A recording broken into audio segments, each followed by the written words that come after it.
में करप्शन नहीं है, सब कुछ कंप्यूटराइज्ड है। পাকিস্তানের সাবেক প্রধানমন্ত্রী ইমরান খানের সরকারের পতনের পেছনে সৌদি আরবের ভূমিকা ছিল বলে দাবি করেছেন তার স্ত্রী বুশরা বিবি। কারাবন্দী পিটিআই নেতার স্ত্রী এক ভিডিও বার্তায় এই দাবি করেছেন। একই সঙ্গে তিনি ওই ভিডিওতে আগামী 24 নভেম্বর ইসলামাবাদে অনুষ্ঠিত হতে যাওয়া বিক্ষোভ সমাবেশে যোগ দিতে তেহরিক ইনসাফের নেতাকর্মীদের প্রতি আহ্বান জানিয়েছেন। বুশরা অভিযোগ করেছেন, সাবেক প্রধানমন্ত্রী ইমরান খান যখন মদিনায় খালি পায়ে মদিনা জিয়ারতে গিয়েছিলেন তখন তৎকালীন সেনাপ্রধান জেনারেল অবসরপ্রাপ্ত কমর জাভেদ বাজওয়া তাদের ফোন গ্রহণ করতে শুরু করেন।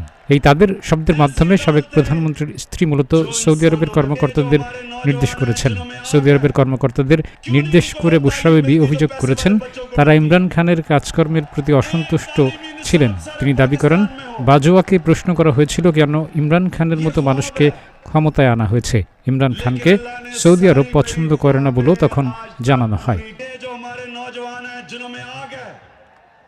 বুশরা বিবি আরও বলেছেন, এরপর থেকেই তারা ইমরানের বিরুদ্ধে কুৎসা রটনা শুরু করেছেন এবং ইমরান খানকে ইহুদি এজেন্ট আখ্যা দেওয়া শুরু হয়। বুশরা বিবির অভিযোগের পর পাকিস্তান সরকার তীব্র প্রতিবাদ জানিয়েছে।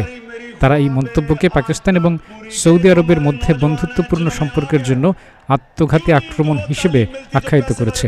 2022 সালের 10 এপ্রিল পাকিস্তানের পার্লামেন্টে অনাস্থা ভোটে হেরে প্রধানমন্ত্রিত্ব হারান ইমরান খান। এরপর বেশ কয়েকটি মামলায় তিনি বর্তমানে গত 1 বছর ধরে কারাবন্দী আছেন। কাজী এমদাদ, প্রতিদিনের বাংলাদেশ।